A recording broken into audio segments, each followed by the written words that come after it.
Siete pronti a fermarvi? Siete pronte a fermarvi? Perché ho deciso di parlare di questo tema.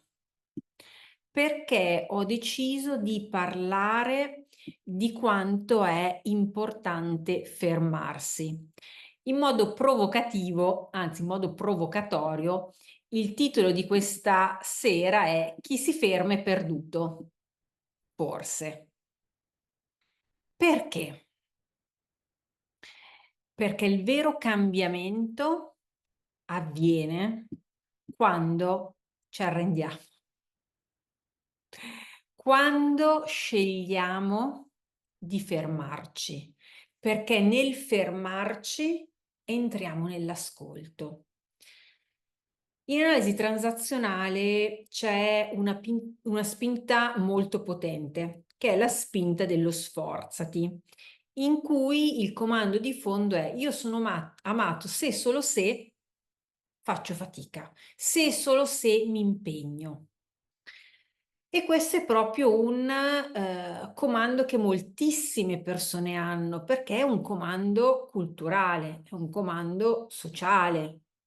Quando io vado a scuola, prendo dei bei voti, i bei voti sono frutto di uno sforzo attivo, arrivo a casa, mi dicono bravo. Quando io vado a lavorare, mi impegno, raggiungo i risultati, mi viene detto che sono bravo, o mi dovrebbe essere detto, però diciamo che in linea di massima, cioè nel momento che tu ti impegni, ottieni dei risultati. Nel momento che tu ti impegni, ottieni il riconoscimento dell'altro. Vero? Ed è per questo che è una spinta che è difficilmente disattivabile, ma vero anche che per entrare in contatto con il nostro sentire, per entrare in contatto con il nostro essere, per entrare in contatto con il nostro perché, ovvero con ciò che ci rende felici, che ci rende coerenti, che ci permette di essere nel flusso in questa terza dimensione, dobbiamo fermarci. Dobbiamo entrare in contatto con il nostro sentire e soprattutto comprendere che quella paura che percepiamo è una paura normale. Perché? Perché nell'è e nell'allora il blocco che si è attivato nel sentire si è attivato per una ragione: preservarci. Perché nell'è e nell'allora non avevamo gli strumenti per gestire quell'emozione. Non avevamo gli strumenti per comprendere cosa era giusto e sbagliato per noi. Perché? Perché soprattutto quando eravamo piccoli, per una questione proprio biologica, la nostra sopravvivenza era delegata ai nostri genitori o alle nostre figure genitoriali. Non possiamo cambiare ciò che è avvenuto nell'è e nell'allora. Facciamocene una ragione. Non possiamo cambiarlo, ma possiamo scegliere oggi come agire nel qui ed ora. È semplice? No. È immediato? No. È possibile? Assolutamente sì. È divertente? Può esserlo. Può esserlo nel momento in cui noi approcciamo la nostra crescita personale, approcciamo l'indagine del nostro mondo interiore come farebbe un bambino. Grazie al nostro adulto dobbiamo scegliere di disattivare il nostro genitore normativo. Perché diciamocelo, con noi stessi siamo dei rompiscatole assoluti. Pretendiamo tantissimo da noi e pretendiamo che avvenga in un attimo. E ci sgridiamo quando siamo fermi. Ci sgridiamo quando ci troviamo sul divano ad oziare. Ma, credetemi, fate un atto di fede, e poi vi dico non dovete farlo nei miei confronti, ma nei confronti della neuroscienza, che questa è una soluzione. Perché? Perché quando noi ci fermiamo, innanzitutto permettiamo al nostro corpo di riposarsi e nel riposo aumenta la nostra energia. Secondo punto, non diamo stimoli continuativi al nostro cervello e quindi il nostro cervello ha il tempo di rimapparsi. Non a caso, a seguito dei lutti, che possono essere perdite di persone, che possono essere traumi, fine di relazione, fini di lavori, eccetera, il nostro corpo dovrebbe, anzi lo fa, ma poi a volte noi lo censuriamo, attivare l'emozione della tristezza, perché l'emozione della tristezza è quell'emozione che ci porta a stare, che ci porta a fermarci, perché il nostro corpo biologicamente e il nostro cervello, i nostri tre cervelli nello specifico, hanno proprio bisogno di ricablare, rimappare il sistema che ci circonda in funzione del cambiamento di variabili. Guardate che questo è un punto importante. La realtà che ci circonda è olografica. Noi la decodifichiamo in funzione del programma che abbiamo inserito. Da un punto di vista fisico, quello che ci circonda non esiste. Sono delle frequenze che vengono decodificate dal nostro cervello e si trasformano in qualcosa di solido. Immaginate proprio come la musica, le voci che sentite in una radio. Nell'etere ci sono tutte le frequenze radio. Noi non le udiamo tutte, ma attraverso la radio, andando a sintonizzarci su determinati canali, ovvero su determinate frequenze, scegliamo che tipo di musica ascoltare. Scegliamo che tipo di radio sentire, in funzione di quello che sono le nostre preferenze. A volte le radio hanno un audio molto pulito, tipo Radio Maria che si sente ovunque. Altre radio a volte sono più disturbate. Il mondo fisico ha lo stesso tipo di decodifica.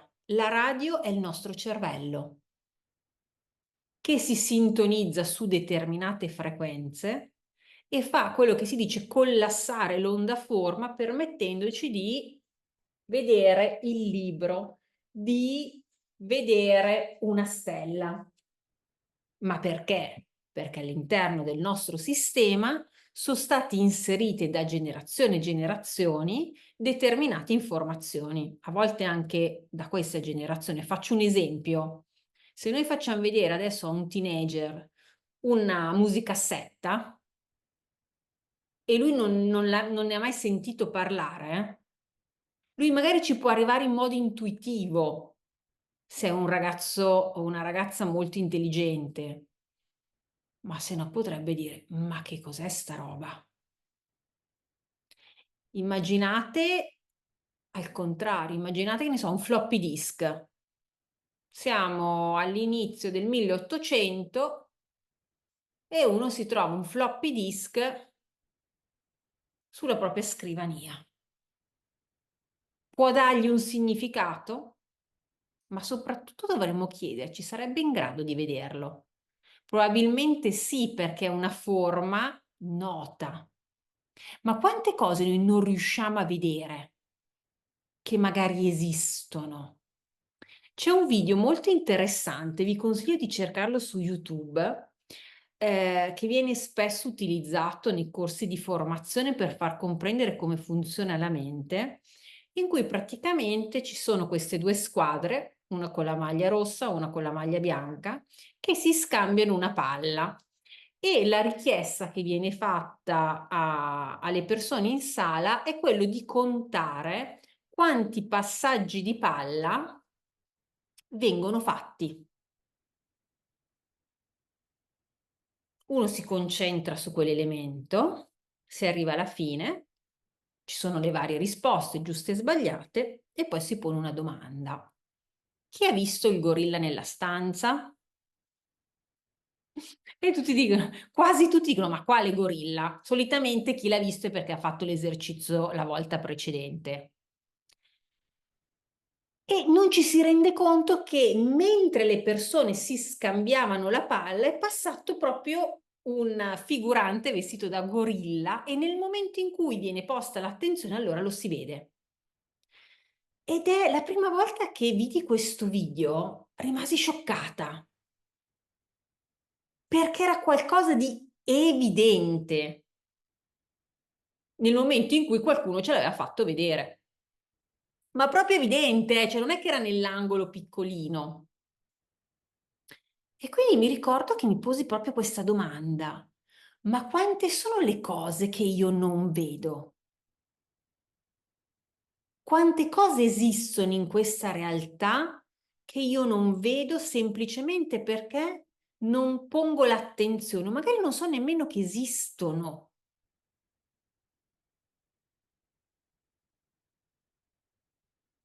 E come fare? Fermarsi. Perché?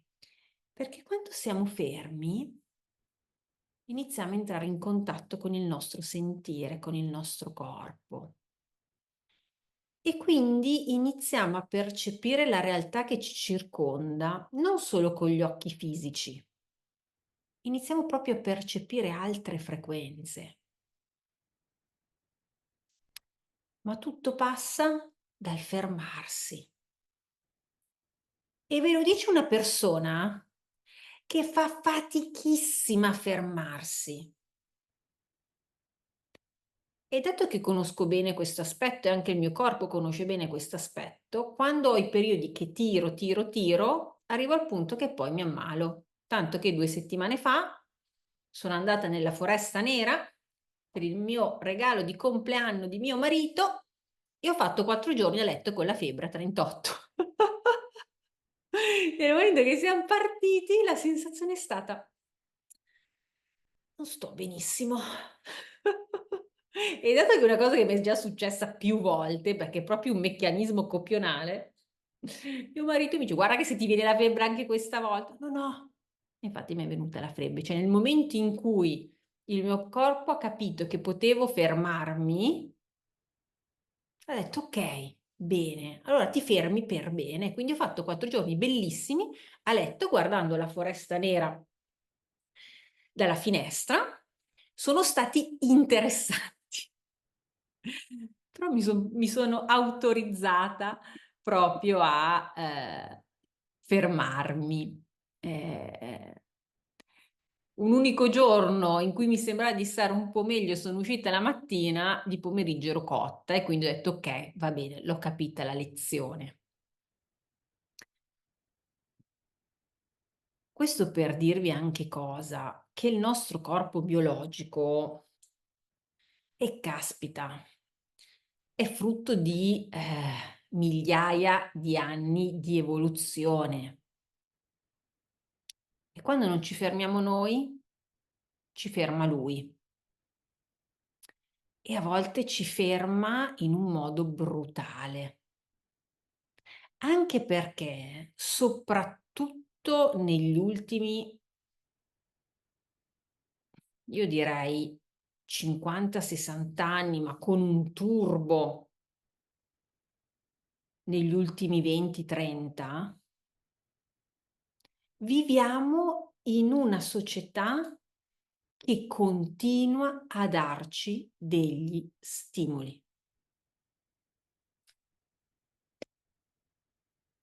Cellulare, Siamo sempre connessi. Poi ci sono quelli che addirittura hanno il watch, che quindi gli vibra quando gli arriva il messaggio. Vuol dire che io sono continuamente in uno stato di allerta.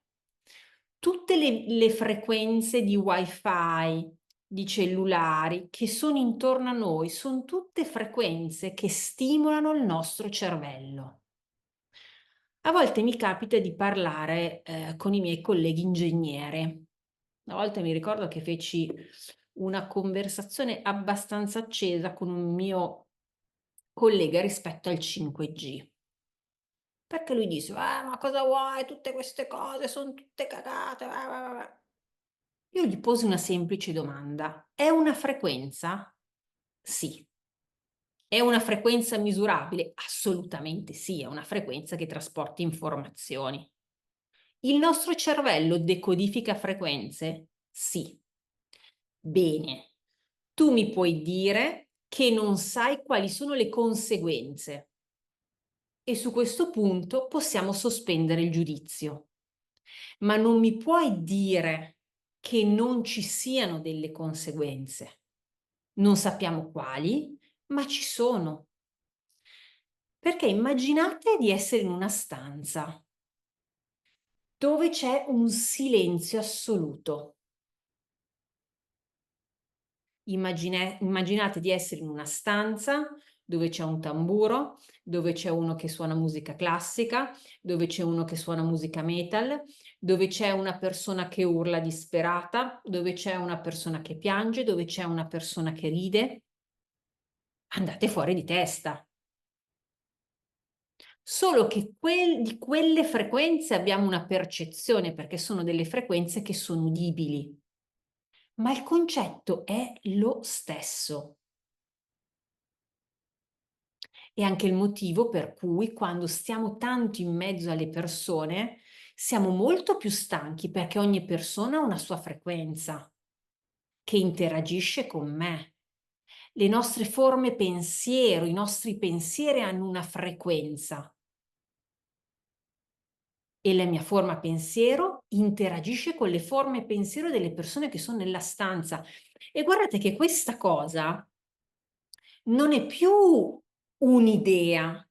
In Cina hanno inventato un dispositivo che trasforma i vostri pensieri in immagini con una precisione altissima.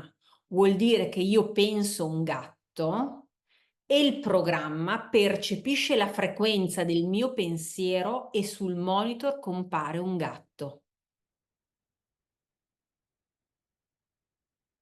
La chiameremmo la lettura del pensiero fatta da una macchina. Ma al di là degli scenari che si possono aprire rispetto a questo tipo di tecnologie, perché queste son quelle che ci fan vedere. Adesso non voglio entrare nella battaglia complottista, però se queste son quelle che ci fan vedere, è normale che ci sia dietro un mondo che non conosciamo, ma può essere solo che più evoluto di quello che vediamo.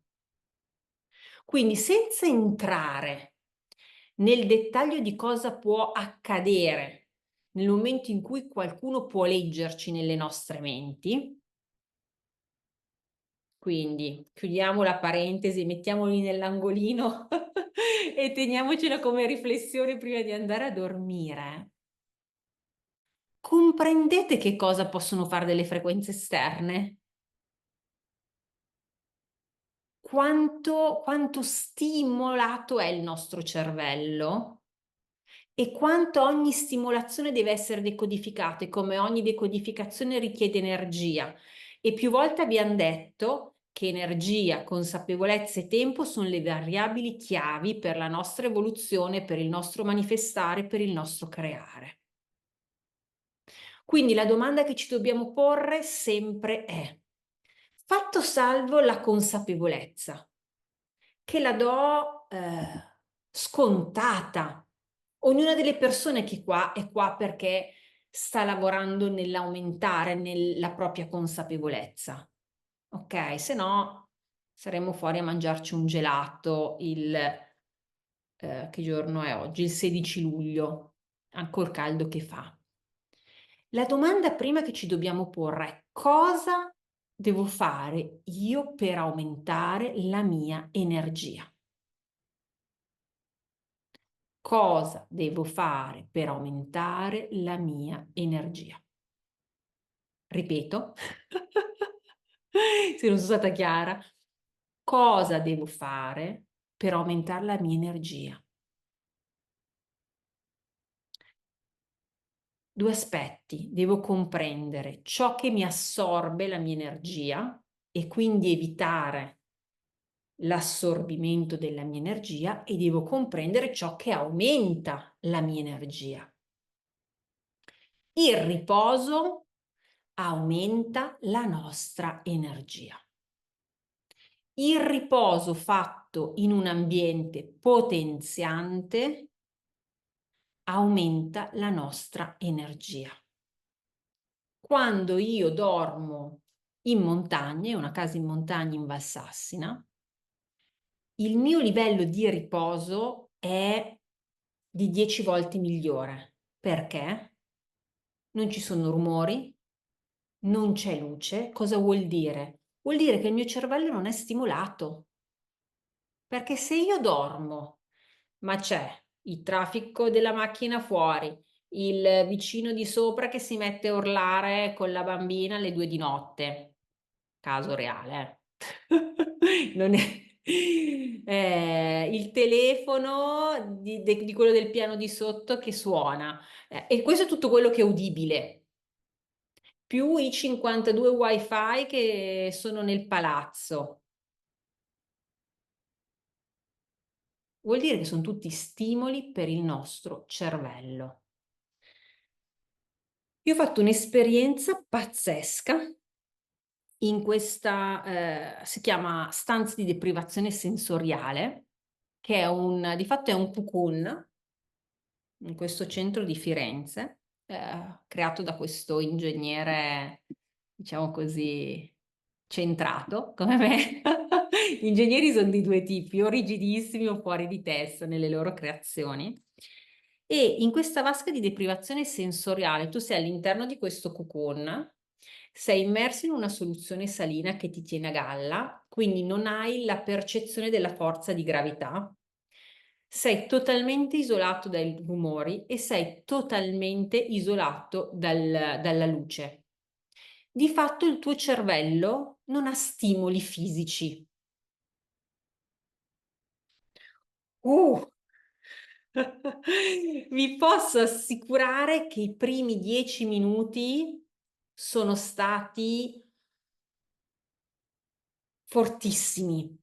Cioè, ho avuto proprio un senso di claustrofobia, si dice? Cioè, avevo un senso, mi mancava l'aria. Ma perché?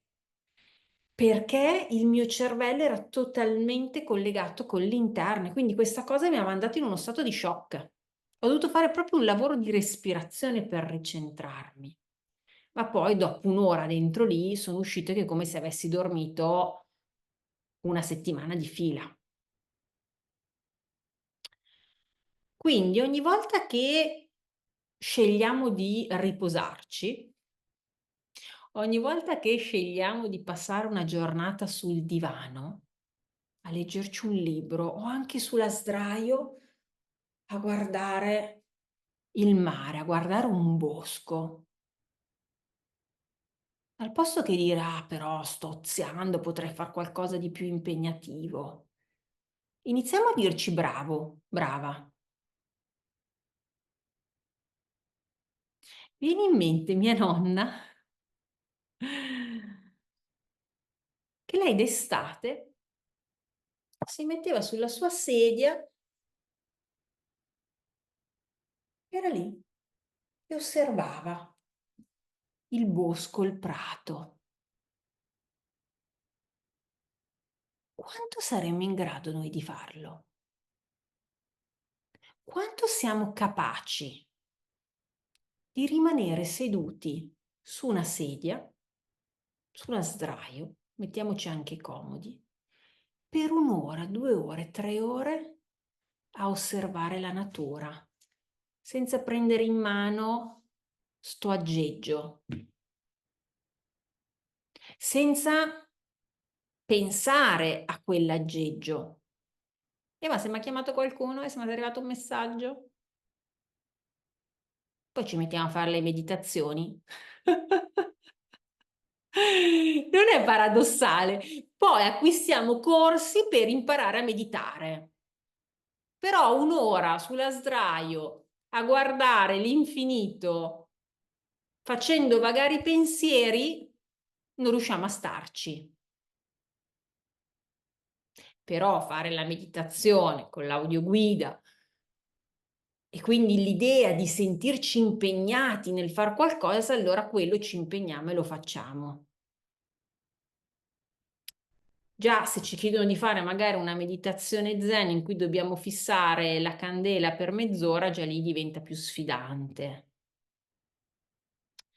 E visto che questo è l'ultimo incontro della stagione e poi possiamo riposarci, vi invito proprio a riflettere su queste mie parole. Ed è una riflessione che sto facendo in modo condiviso, cioè parlo a voi, ma sto parlando anche a me. Perché anche per me non è semplice star lì quando vado in montagna sulla sdraio a guardare le piante. Cioè mi viene proprio, dopo un po',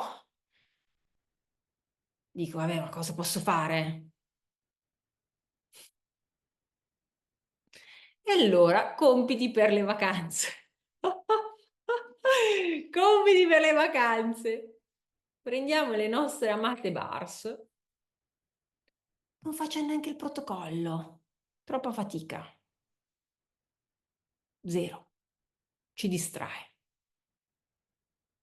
Ci mettiamo sulla sdraio. Oh, e guardiamo. Sulla sedia. In cucina se non andate in vacanza. Tanto comunque si rallenta tutto ad agosto. Cioè, anche per chi lavora, comunque il ritmo è diverso perché molte persone sono via e quindi proprio si percepisce, no? Che ad agosto cambia il ritmo. Soprattutto chi vive in città lo percepisce. Magari già chi vive in zone di campagna, in zone di montagna, quindi in zone un po' più isolate, non percepisce una differenza. Ma chi vive in città, caspita, se percepisci che è cambiata la frequenza, ma per un semplice fatto, ci sono meno forme pensiero in giro. Allora, stasera adesso mi è venuta così, sapete che io vado nel flusso. Proviamo a fare proprio questo. Proviamo a stare 5 minuti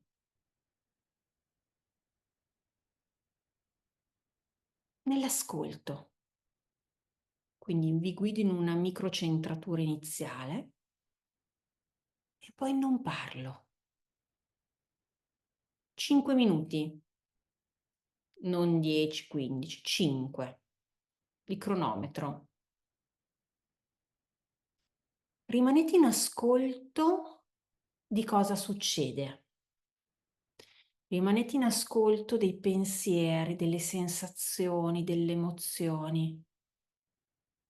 State. Non c'è giusto, non c'è sbagliato, non c'è, ah no, loro troppi pensieri sono sbagliati. No. Autorizziamoci ad ascoltarci. Se abbiamo tanti pensieri c'è un perché. Vuol dire che ci sono dei pensieri che si vogliono manifestare. Se abbiamo tante sensazioni, tante emozioni, c'è un perché. Quindi iniziamo a sperimentare assieme. Obiettivo entro settembre, fare 1 ora. Mi ci metto anch'io, eh? Mi ci metto anch'io. Bene, prendiamo le bars. Potete scegliere se tenerle in mano, se mettervi nella posizione quella di rilassamento. Scegliete di utilizzarle come meglio credete. Potete anche non tenerle in mano, tenerle vicino. Ok, facciamo un respiro profondo e chiudiamo gli occhi.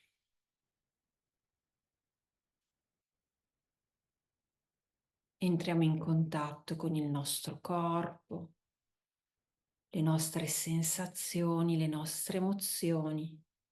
Diventiamo un osservatore interno ed un osservatore esterno. Immaginiamo un fascio di colore argento che dal centro della terra sale, entra dal nostro perineo e attiva il primo, il secondo, il terzo centro.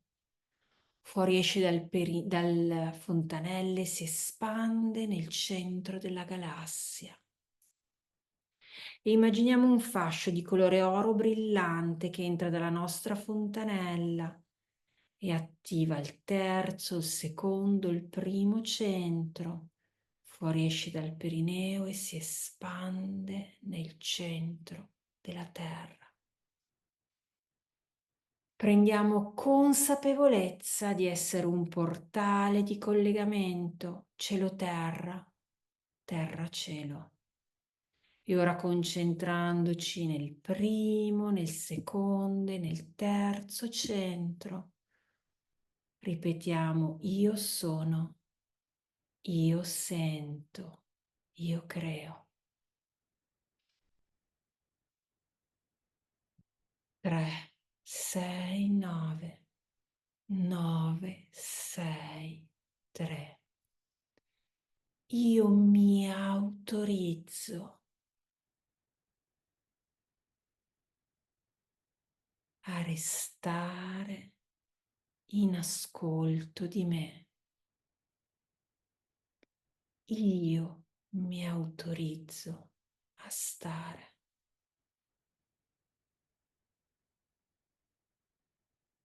Fate un respiro profondo e iniziate a percepirvi.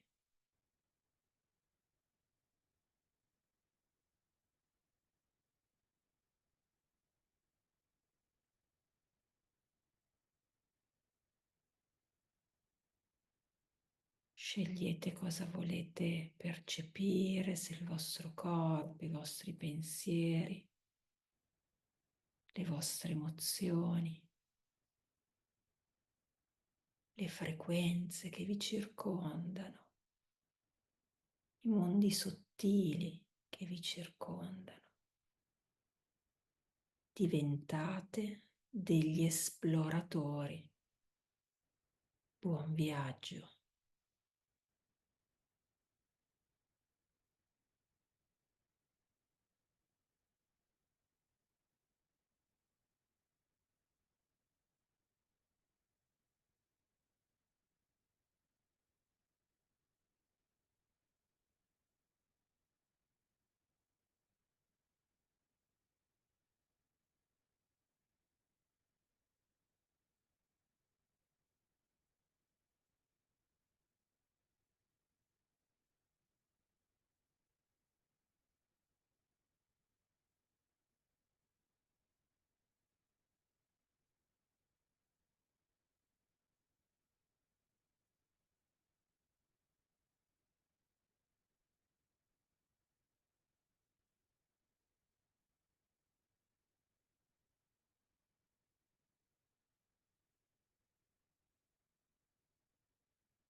Iniziate poco per volta.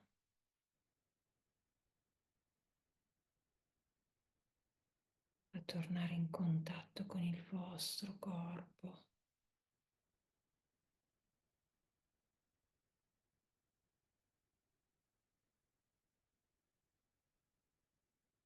Io sono presente.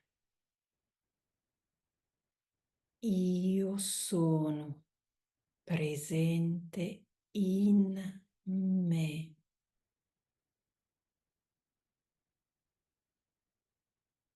Io sono consapevole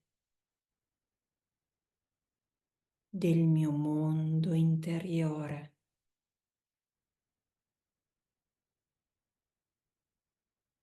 Io sono consapevole della proiezione del mondo esteriore.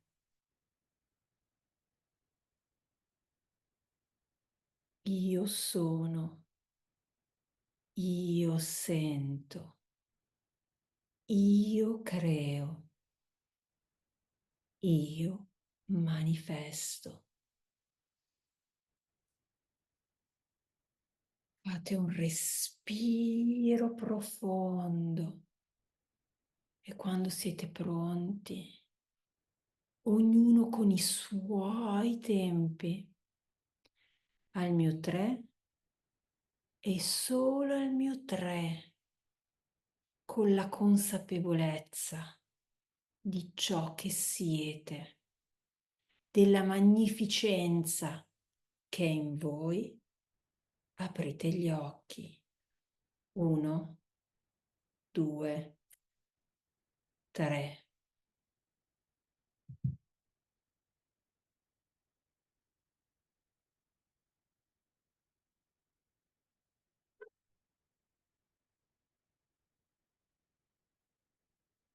Bene.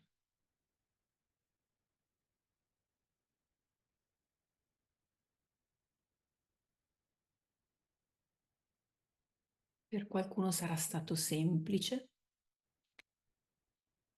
per qualcuno sarà stato più difficile, per qualcuno sarà stato rilassante, per qualcuno può essere stato anche inquietante.